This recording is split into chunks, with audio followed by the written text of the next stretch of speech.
My husband told me he lost his job, he said sadly. But hey, that might not be so bad. We can still turn things around. Just ignore that sneaky boss. We'll figure things out ourselves. I'm Sammy, by the way. The other day, I said yes, yes when the microwave beeped, and my daughter looked at me funny, saying, "Mom's talking to the microwave." It felt weird being caught off guard like that. But with gadgets like Alexa and Siri, talking to machines isn't unusual anymore. It was embarrassing because I didn't even realize I was doing it. But hey, compared to some of the really embarrassing moments I've had in the past, talking to the microwave isn't such a big deal. This happened about 15 years ago when I was working at a small but prestigious company. The company was known for its expertise in specialized tasks, like creating programs to keep computer systems safe. It had a good reputation with big companies, and its performance was solid. Back then, the internet wasn't as common as it is now, so there was a lot of potential for growth, especially in areas like security. People expected the company to keep doing well. During this time, I met Simon, who is now my husband. He was a colleague, and we eventually got married. But even before we tied the knot, I had to deal with unwanted attention from the company's president. I've always been seen as attractive, even from a young age, and I'd often got noticed by photographers for magazines when I was out and about. Unfortunately, that also meant I attracted the wrong kind of attention from some men, including the president. Because of that, I've never really liked my own looks. Even a simple good morning from me would be exaggerated by the president, who would say things like, "You're such a good girl," always greeting me with a smile. He'd brag about it to others in the company. The president was 48 years old at the time, bald, with what little hair he had left slicked down on his forehead. But he seemed content with his appearance and didn't seem bothered about fixing it. He wasn't very nice, and he treated employees he didn't like with arrogance, while being friendly to those who were useful to the company or those he found attractive. He had a bossy way about him, which created divisions among the staff. Whether it was good or bad, his behavior made me feel uncomfortable. But since he was my boss, I had to find a way to get along with him. Dealing with a man who wrongly believed I was dependent on him because I reported to him for work was tricky. I tried to avoid getting too close to him to avoid any misunderstandings. However, when I announced my marriage to my husband, the president began persistently asking me out for meals. Even though we kept our relationship at work secret, people who knew about us knew. But the fact that the president increased his invitations at this time showed he hadn't realized I was married until then. It was just things like feeling his eyes on me or hearing from others that he liked me. I initially tried to handle it gracefully, but it became a problem when his invitations got more intense. He suggested going to fancy restaurants, drinking expensive wine he bought, and even going to bars with private rooms. He kept asking when I would go out with him alone, making things awkward and uncomfortable for me. Even after I kept saying no to his invitations, the president didn't stop. He thought I was playing hard to get and teasing him on purpose, calling me names like Little Devil. His invitations were so obvious, he just wanted to get me drunk and take advantage of me in private. It was clear it had nothing to do with work.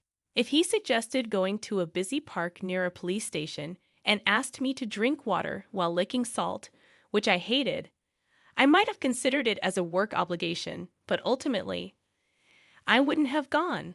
One day, I couldn't take it anymore. I told him straight out to leave me alone because it was bothering me. I had avoided saying this before because I didn't want him to realize I knew about his interest in me, which would complicate things even more. But that day, I was too stressed, and my true feelings slipped out. As expected, the president just laughed and tried to touch me. He said I knew all along and was teasing him on purpose. His touch made my skin crawl, and without thinking, I pushed him away and ran off. Originally, my husband was concerned about the president's behavior and suggested I quit my job. But I insisted on staying because I wanted to support my husband, who was the top technician in the company. He's working on a new system that could greatly improve our company's performance, and I wanted to be there to see it through. Switching companies after quitting wouldn't have made sense for me, so despite the uncomfortable situation with the president, I chose to stay. However, it was time to put an end to it. The next day, I handed in my resignation letter, addressing it to the president. I had already discussed everything with my husband the night before, and he strongly encouraged me to resign. So, with determination, I confronted the president. But he didn't accept it. Instead, he tried to convince me to stay by offering higher pay and a better position. He even made weird suggestions like promoting me to be the president's wife, which made me uneasy. I told him I was married and tired of his advances, but he seemed to twist my words, implying that I secretly loved him. It was frustrating. I never saw him that way. I thought maybe he felt threatened by my husband and was trying to keep me close, but that conversation just made me more determined to leave. The president accepted my resignation, saying I shouldn't have to work as just an ordinary employee when I'm going to be the future president's wife. He took my letter and left the office. It was clear he didn't understand anything. Blaming my husband made no sense. But wait, isn't this unexpectedly lucky for both me and my husband? Just married, and now I'm out of a job. When my husband asked what was wrong, I smiled and said, "Well then, congratulations." I suggested to my husband that since he was developing a system to find suitable customers for the company, and without him, the data wouldn't be updated, maybe it was a good opportunity for us to start our own business. He was surprised at first, but then laughed and agreed, saying I was clever.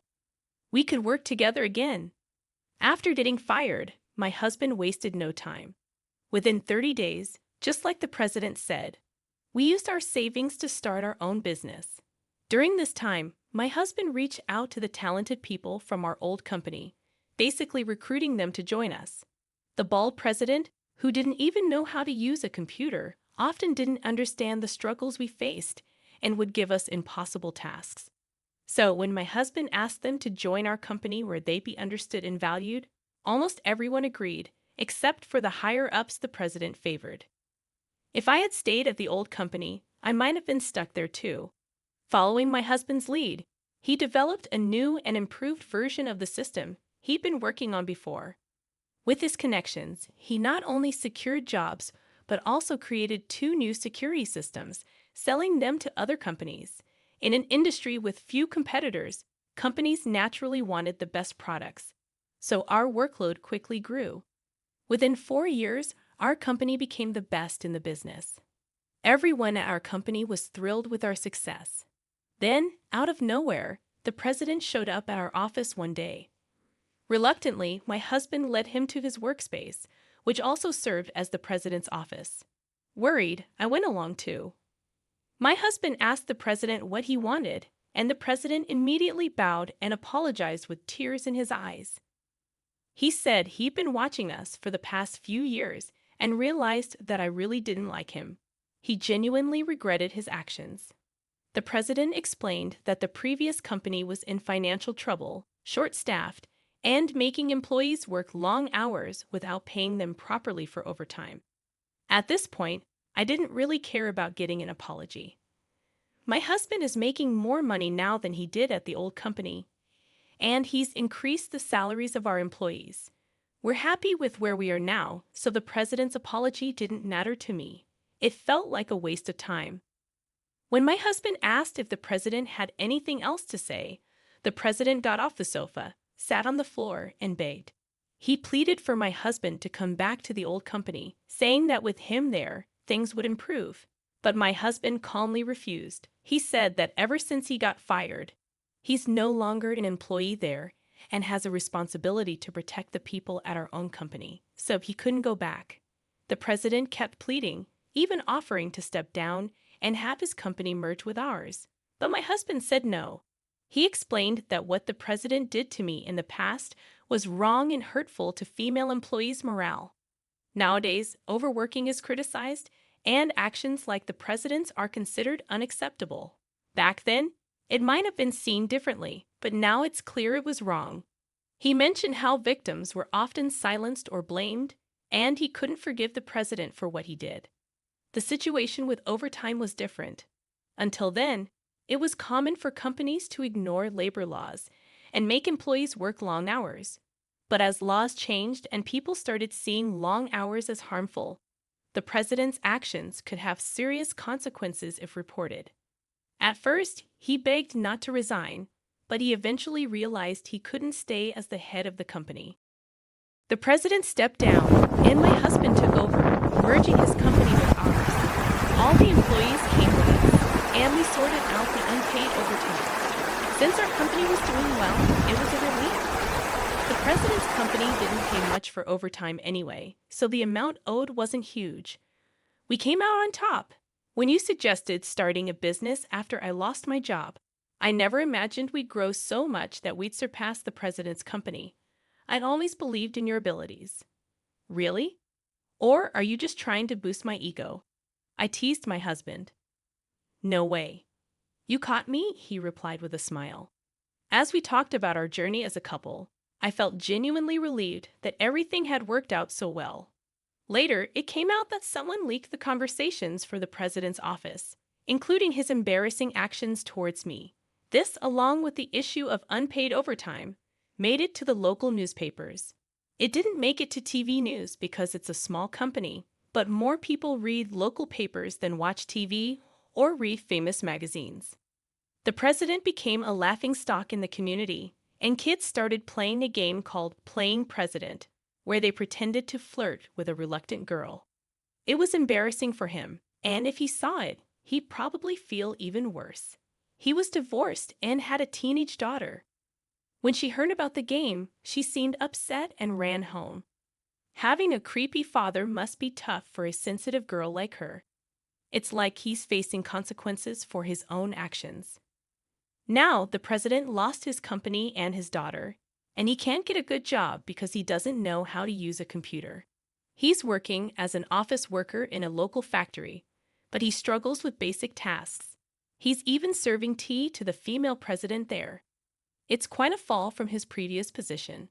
He used to order female tea servers around, but now he's the one serving tea. He probably never imagined he'd end up like this. The employees who joined our company from the president's old one find his downfall pretty amusing. They're not feeling sorry for him at all. Meanwhile, my husband and I have been blessed with 2 children. Our daughter is quite the chatterbox and loves teasing me when I get distracted during phone calls or talk to the microwave. She's cheeky but adorable. Our son, who's a year younger, seems to have a knack for computers like his dad. Even at his young age, he's already dabbling in creating small programs. So we think he has a bright future ahead of him.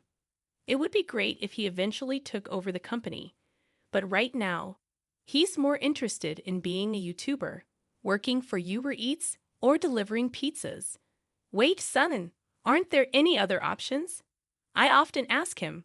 Despite the chaos of parenting, we cherish our happy family moments every day. So, how did you like our story? Don't forget to subscribe to our channel for more updates. See you in the next video.